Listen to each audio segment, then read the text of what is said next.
Graça e paz. Vamos seguir com a leitura do livro Cura para os Traumas Emocionais, de David Simmons. Capítulo 11, parte 1. Resolvendo o problema da depressão. O fato de reconhecermos sinceramente a nossa depressão não significa que estamos dando a Deus mais informações a nosso respeito. Ele conhece as nossas emoções. Ele passou pelas mesmas coisas na pessoa de seu filho, quando este percorreu os mesmos caminhos que nós. E está conosco para nos compreender e nos ajudar. Quando reconhecemos e passamos a analisar as nossas depressões, podemos tomar as providências seguintes, adotando as medidas necessárias para a cura. Está vivendo acima de sua capacidade? Todos nós temos limitações físicas, emocionais e espirituais, e precisamos nos manter dentro desses limites. Você tem dormido o suficiente? Vez por outra, somos obrigados a perder horas de sono, e temos reservas de energia das quais podemos tirar as de que necessitamos. Mas se fizermos dessa exceção a nossa regra de vida, isto implicará em que estaremos constantemente cansados. Se você é um dos que agem assim, posso garantir-lhe que sofrerá de depressão crônica e talvez até de depressão patológica e clínica. Você sentirá o mesmo que aquele homem que disse não estar passando apenas por uma crise de identidade, mas também por uma crise de energia. Ele não sabia quem era e estava cansado demais para procurar saber. Quero responder a uma pergunta antes mesmo de que alguém a faça. Não. O fato de uma pessoa estar no serviço cristão não muda essa verdade. Deus não anula suas leis para favorecer pregadores, missionários, grandes realizadores e obreiros superconsagrados. Eles também estão sujeitos às leis que Deus colocou em nosso organismo e constituição emocional. Ninguém pode violar assiduamente estas leis, sem sofrer as consequências. Que tipo de fardo você leva nos ombros? Quem você pensa que é, afinal? Deus? Aliás, este é um dos problemas do perfeccionista. Você está se alimentando adequadamente e de maneira correta? Minha sobrinha, que é médica, certa vez esteve fazendo especialização no setor de emergência de um hospital. E perguntei-lhe: o que vocês fazem quando chega à emergência uma pessoa deprimida que tentou o suicídio? Fiquei bastante surpreso com a resposta que ela me deu. Algumas vezes, a primeira coisa que fazemos é oferecer-lhe uma boa refeição. Na maioria dos casos, um bom bife. Geralmente, essas pessoas estão com baixa taxa de proteína no organismo. Depois ficamos sabendo que não estavam comendo direito há vários dias. A taxa de proteína fica muito baixa e o nível de depressão sobe.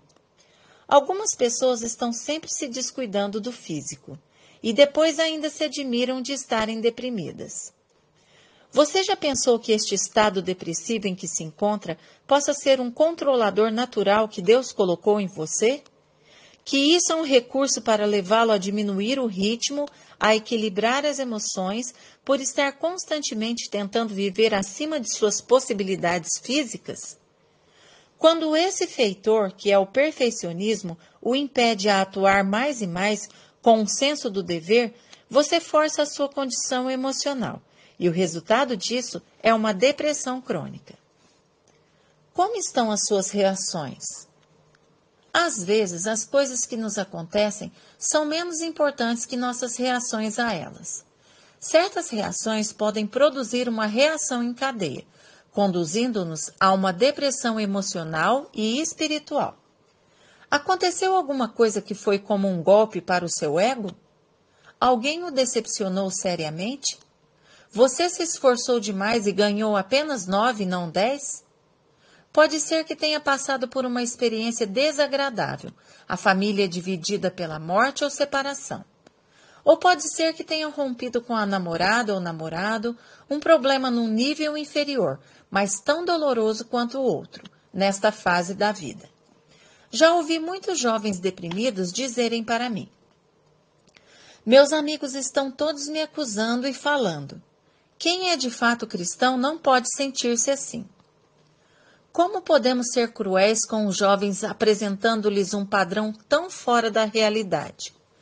Outra situação que pode causar depressão é sair de casa, deixar ambientes conhecidos, seguros, confortáveis, pessoas conhecidas e enfrentar ambientes novos, desconhecidos. Outras vezes, sofremos um golpe incomum contra o nosso ego, que nos apanha desprevenidos. A batalha maior já foi ganha. Tomamos os tanques, a artilharia pesada, mas de repente somos atingidos por um atirador solitário que está escondido no mato. Foi isso que sucedeu com o profeta Elias. Ele derrotou 400 profetas de Baal, numa das mais dramáticas confrontações da história. E depois um comentário cáustico, um tiro seco, dado por Jezabel, mulher de Acabe, chegou aos seus ouvidos. Disse ela: digam àquele profeta que vou infernizar tanto a vida dele que ao cair do dia ele vai preferir que tivesse morrido. 1 Reis 19, 2. E foi aí que tudo começou. Se ao cair do sol você não estiver fora da cidade...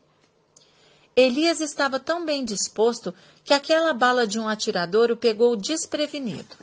Achava-se esgotado, devido às horas e horas que passara em oração, luta e cansaço. Ao ser atingido pelo tiro de Jezabel, entrou numa depressão suicida. Então Deus aplicou-lhe a técnica do setor de emergência do hospital. Primeiro, mandou alguns corvos levarem para ele alimento, com proteína. Isso foi seguido de um necessário sono. Depois, então, Deus corrigiu a percepção de Elias. Meu amigo, você não está sozinho. Existem mais 7.500 com você. Esqueceu-se disso? Não demorou muito, as emoções e o espírito de Elias tinham voltado ao normal. 3 são as reações básicas que podem nos levar à depressão. São elas: indecisão, raiva e um sentimento de injustiça. 1. Indecisão. Quando precisa tomar uma decisão, você a adia muitas vezes?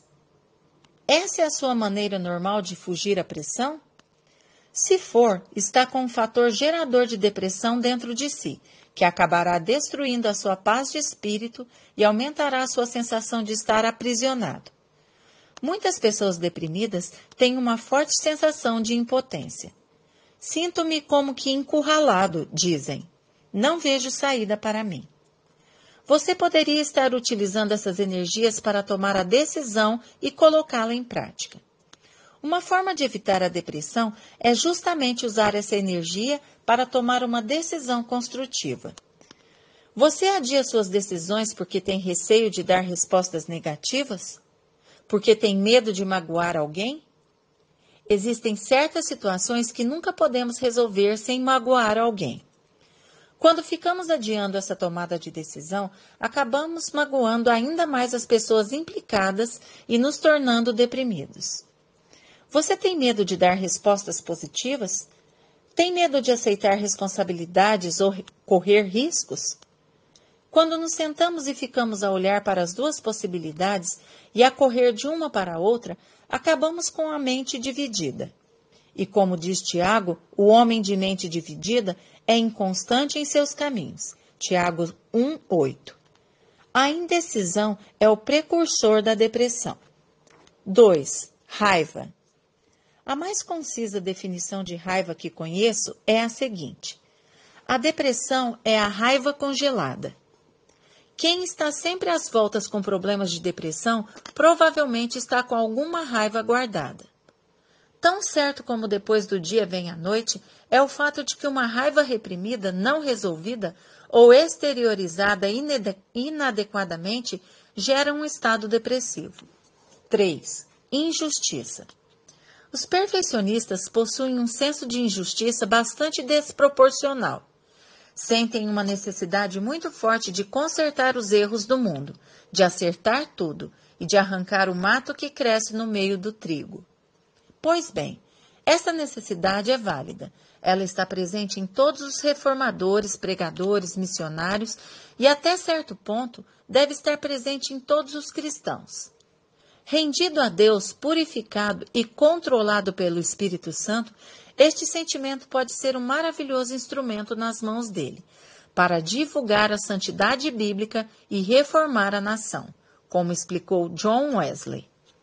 Mas se este sentimento de injustiça for descontrolado, desequilibrado, tendo a impulsioná-lo um problema de raiva não resolvida, ele se torna muito destrutivo, produz depressão e intervém no relacionamento com os outros.